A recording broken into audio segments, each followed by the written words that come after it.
Donald Trump's not even president yet, and have you seen what's happened in the last 48 hours? The misogynist appoints the first ever woman to be chief of staff. The Taliban announced they want peace with America and to be taken off the terrorist list. Putin came out and said that Western civilization is not an enemy. Mexico has started securing the border in, of course, response to tariff threats. Saudi Arabia is kicking out all of their Hamas leaders. New York is cleaning up their illegal migrant crisis. Xi Jinping came out and said he wants to peacefully coexist with China and said that they respect American people. The European Union chief finally came out and said, hey America, can we start buying LNG from you so they stop buying from Russian gas? Putin says he takes Donald Trump's plan to end the war with Ukraine very seriously and Russia supports it. The Houthis are stepping back. The Hamas called for an immediate end to war. He's calling for term limits in from Congress so that way people like Nancy Pelosi stop being forever members. Stock markets and crypto hit all-time highs. He sent Kamala Harris and Hillary Clinton into depression. Because of all of this amazing news, white, liberal, ugly women are now refusing to have sex with men.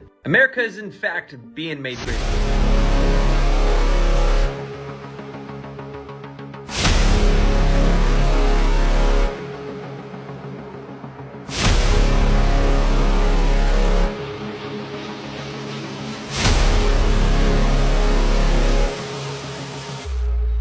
CNN to fire hundreds of employees, including some of their top stars. Ratings are tanking.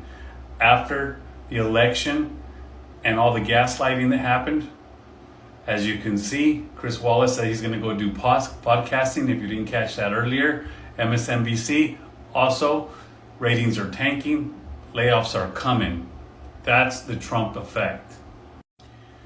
If you're thinking about buying or refinancing, the rate's already gone above 7 again this morning or this afternoon, and it looks like the Fed is going to pause. By that, meaning in December, they will not do another rate hike. If you've been paying attention to my videos, make sure you give me a follow. This is going to be my backup account. My other account is being reviewed. I'm still trying to get it back. I believe the interest rate's going to double digits. It's not coming down. It's going to go up higher, and buying a house is going to be getting a lot more expensive. On top of that, this is for Austin, November of 2024. Rents in the marketplace are at $19.69. In September of 2022, they were $24.19. That's almost a $500 difference. Rents are coming down. There's too much inventory. It's been overbuilt. These houses are owned by Blackstone.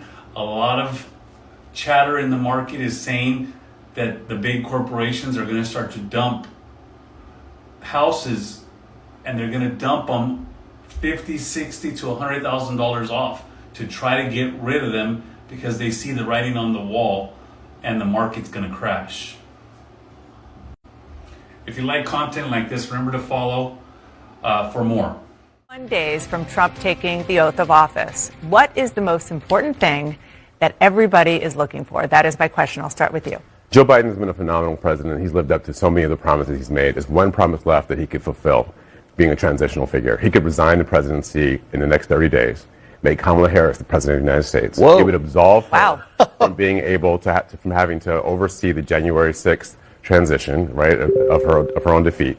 And it would make sure that it would dominate the news at a point where Democrats have to learn drama and transparency and doing things that the public want to see. Is the time. This is the moment for us to change the entire perspective of how Democrats operate. This is now jumped from an internet meme to a Sunday morning show. Jamal's out here right now. Congratulations. Season of House of Cards. I thought you were going to say, what about the Supreme Court? That's also out there. Well, the Supreme Court might happen. I don't know if it will, but I think this is something that's in Joe Biden's control. And if he did it, it would fulfill his last promise. It would give Kamala Harris the chance to be the 47th president of the United States of America. It would disrupt all of Donald Trump's paraphernalia, right? You have to rebrand everything.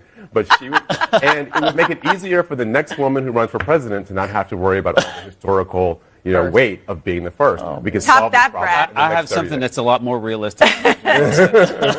There are 7 Americans right now